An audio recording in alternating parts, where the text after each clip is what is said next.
we got our own thoughts. Yes, we do. But the Bible says that our thoughts is not like God's thoughts. Our ways is not like his way. His ways is higher. His thoughts are higher. And Naaman, when he went to the man of God, and the man of God told him, go down to the Jordan, wash 7 times, and you shall be made clean. And the Bible said Naaman was upset because he said, I thought. In other words, I done already formed a picture in my mind on how God is supposed to work this out. And what I formulated in my mind on how this is supposed to play out is not what you're telling me. And he interjected how he thought that God should heal him. I won't heal him, but I want God to do it the way that I want him to do it. I want to break through, but I want him to do it the way that I think he ought to break me through. I want deliverance, but I done already formulated in my mind how this deliverance is supposed to happen. Y'all with me so far? Yes. So he said, and he said in verse 11, he said, I thought that he would come out to me and stand and call on God. That's what I thought he was going to do. The prophet didn't even come to the door. Now, I got to give you a little background on Naaman so you can understand why he was so upset. If you look at verse 1, it says, now Naaman,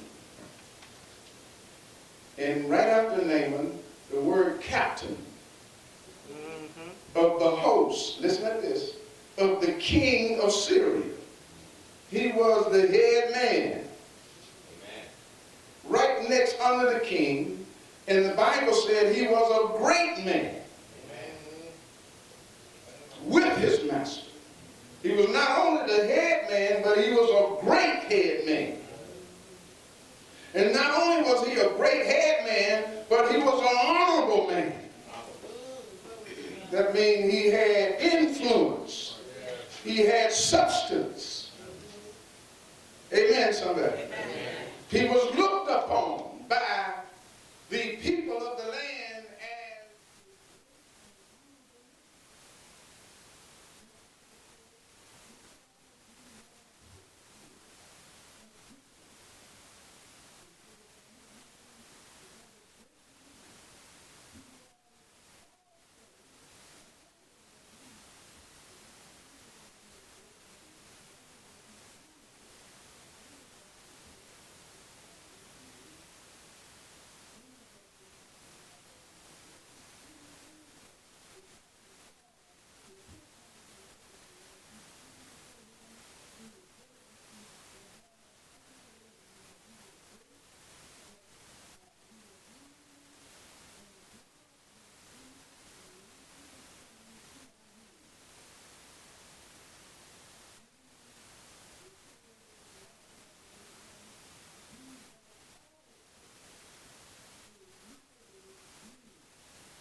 The one that nobody would invite over to their house. The little maid.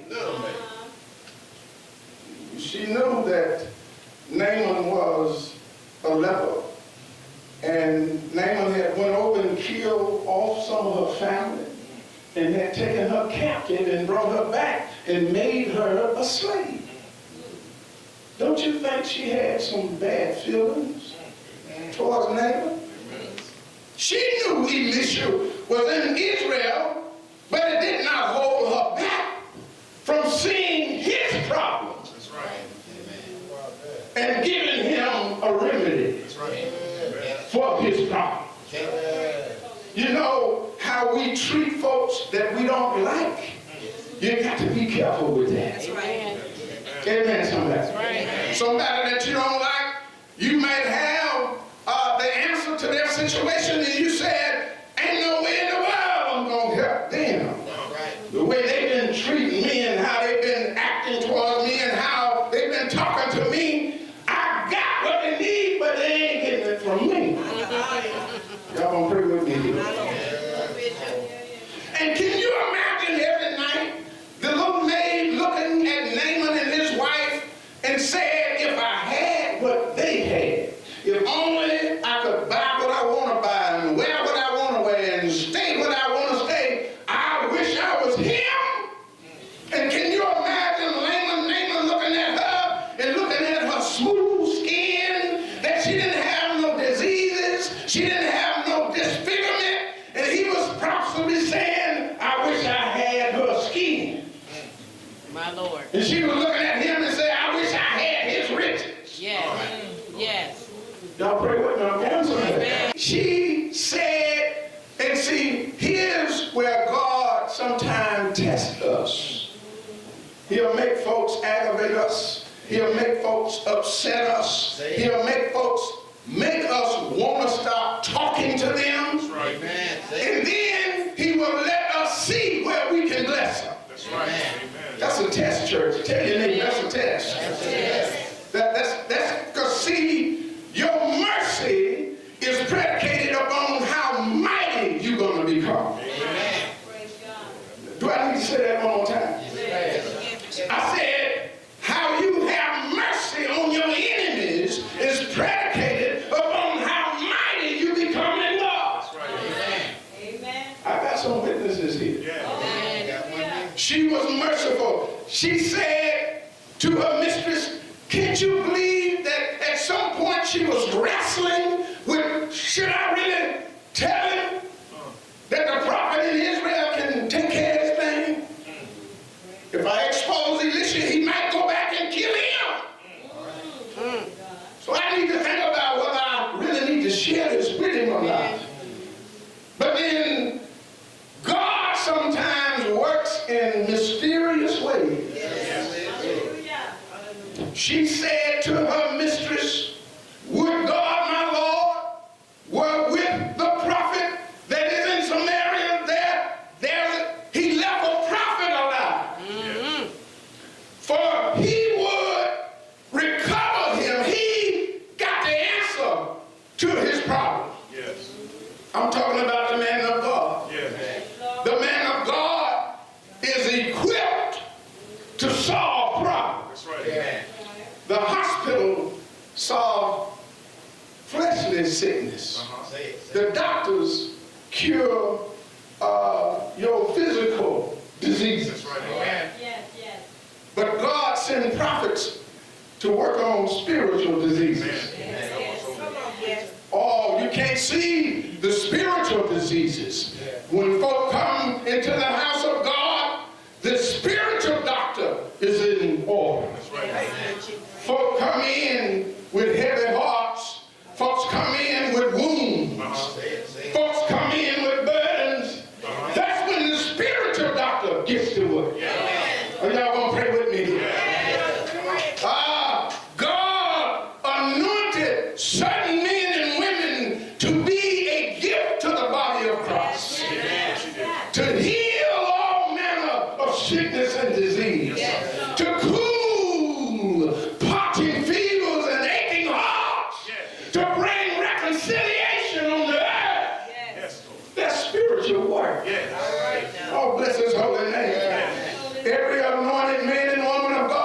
PhD in healing. Amen. But God said we can lay our hands on them and put all on them. He said the prayer of faith shall heal the sick Yes. and raise the dead. Somebody said, oh, raise the dead. What are you talking about? That's what the Bible says. See, sometimes our faith won't go beyond to heal the sick. But God said we can raise some dead folks. Are y'all praying with me? I was at a situation last night. I got to tell this story. We was at an event last night in Apopka, and it was a great event, 250 people in attendance. All of the political leaders and pastors and bishops was there. And just about in the middle of the event, a woman dropped dead right there in the middle of the event, 60 years old. Did y'all hear what I just said? Fell dead. They came in, they tried to resuscitate her, they was pumping her, they put the things on, and bumping it up and out, and could not revive her. Are y'all praying with me here? Why am I telling you this? You need to maximize every moment of your life. Yes. You never know. You walking around here with all these hang-ups and issues with folks and ain't speaking and stuff. You need to straighten that stuff out. My Lord. You don't never know when it's your last time. Yes. So she came in dressed up, happy with a happy occasion, and went out with a sheet over her head. Are y'all praying with me? Yes. That's a wake-up call, church. Yes. That's a wake-up call for you to get right with God and do it now. Yes. Amen. Get right with God. He will show you how. Yes. And she went in and said, there's a man of God down in Israel. So what did the man do? He took with him 6,000 pieces of gold, 10 changes of clothes, 10 talents of silver. Gave a letter to the king, and he went to the wrong person. He went to the king, and the king said, I can't help you, Doc. The president said, I can't help you. What you're dealing with here is far beyond my comprehension. You got leprosy. We ain't supposed to be even dealing with you anyway. You're supposed to be in your own colony. I can do everything else that you need, but I can't deal with that leprosy. Amen, somebody. And then he said, the word got to the man of God. He said, King, don't worry. Send the man to me. Somebody always said, thank you, Jesus. Thank you, Jesus. Send him to me. Send him. And he went, the Bible said in verse 18, when Elisha, the man of God, heard that the king of Israel had rent his clothes, he sent to the king saying, wherefore hast thou... Listen, you don't have to be tearing your clothes up, man. Right. Send him on down here to me. And there is a prophet in Israel. See, folk, you got to learn how to treat anointed people right. Amen. Amen. I said, you got to learn how to treat anointed folk right.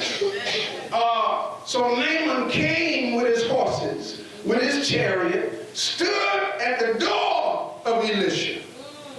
Now, how many pastors do you see nowadays when folk got money come around, they start running all around championing them? All right. They ain't saying nothing about Jesus. They championing folk with money. Amen. But you notice this man of God, when the rich man rolled up to his house, it said in verse 9, he stood at the door of Elisha. A very wealthy man came to his door, and Elisha sent a messenger. I know y'all been watching this stuff on TV. Y'all see all these little preachers running around championing certain people's causes and talking them all up and saying how great they are. That's right. They're trying to get paid, Doc. That's right. It's about that mammon. It ain't about God. Look at this man of God. He did not even come to the door. That lets you know your money don't mean nothing to me, buddy. That's right. I'm a kingdom guy. That's right. We can't serve two masters. Oh my. You're going to hate one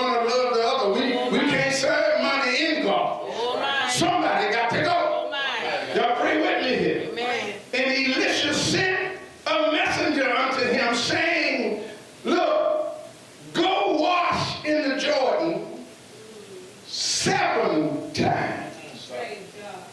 And God don't hear you. Thank you, Jesus. Naaman got upset because he was full of pride.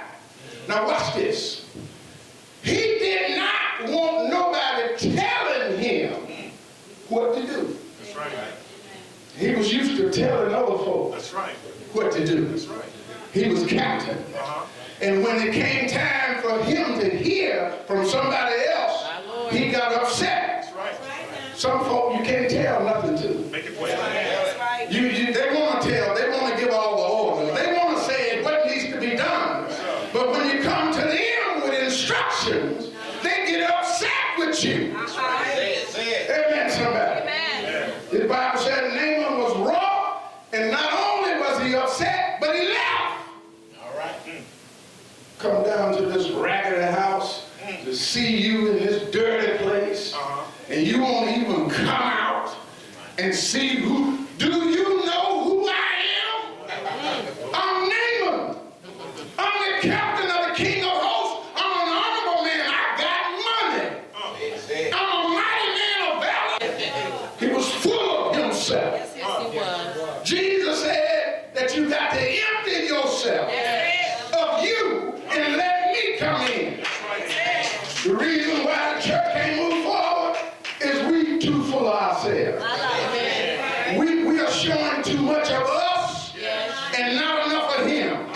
Are y'all praying with me? He was full of himself. He was raw. And then he said, I thought that you ought to do it the way that I thought you ought to do it. If you're going to heal me, God, heal me the way that I want to be healed. Are you praying with me? I want to be healed, but it's got to be on my terms.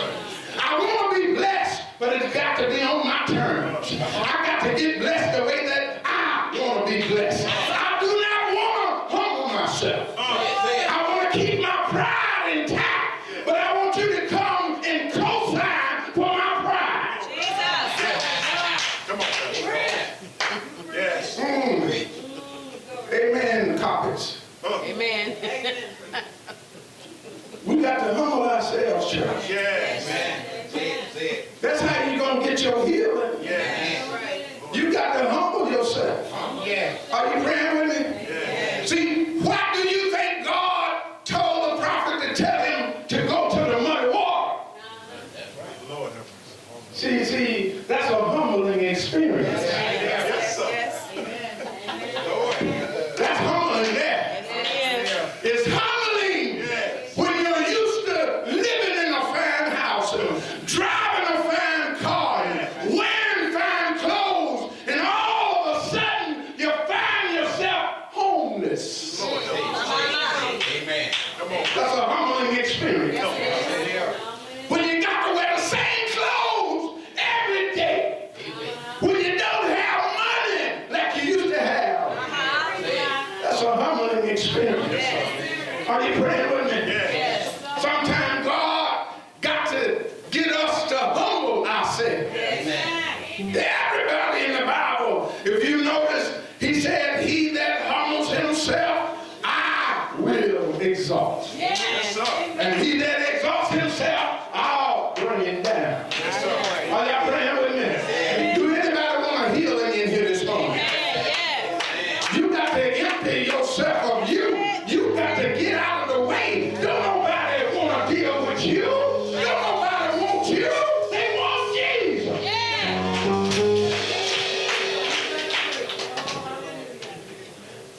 Naaman was wrong. And he said, surely he would have came out and stood and called on the name of the Lord. And struck his hand over me, and that's the way I would be healed. But Naaman told him, go ahead on down to that muddy pond and dip yourself 7 times in that muddy pond. Naaman got upset and headed back to Syria. But then one of his little servants said, But be careful about these folk that you think you better than. All right, all right. My Lord. One of the little servants said, hey, boss, said if he had told you to do some great thing, you would have did it. That's right. What do you got to lose? You're a leper, and you're on your way to the graveyard. All right now. Why don't you go down and try what the prophet told you? So Naaman turned his chariot around, Oh my.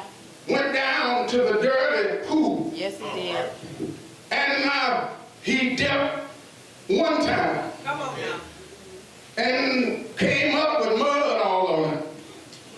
But he was still diseased. Can you imagine what went on in his mind? Can you imagine what the devil told him? Said, you looking like a fool. Mighty man of valor, down here dipping in the muddy water, thinking that something is going to happen to you. So he dipped down another time, came up, he was still sick. And the devil got on the other ear and said, you might as well give up now. Said, ain't no healing in this muddy water. 4, 5, and he went down the 6th time. My Lord. And then I heard Naaman ask his servants, how many times did he say for me to dip? And they said, you got to dip one more time. Well, he dipped 6 times because 6 is man's number. Are you praying with me? 6 is man's extremity. But when you get into the realm of 7, that's God's territory. I was at a praying church here, and the Bible says that he went down 7 times. And he came up, and his skin was just like this little slave girl. Are you praying with me? You see, he went down because God's gonna raise him up. God got a history of stooping down. He stooped down and wrote on the ground with a woman that had been caught in adultery. And he said, woman, where are your accusers? And he let her know that I will come down to get this work done. Are you praying with me? You see, the secret of I thought that God was going to work in my pride. That ain't going to work here, church.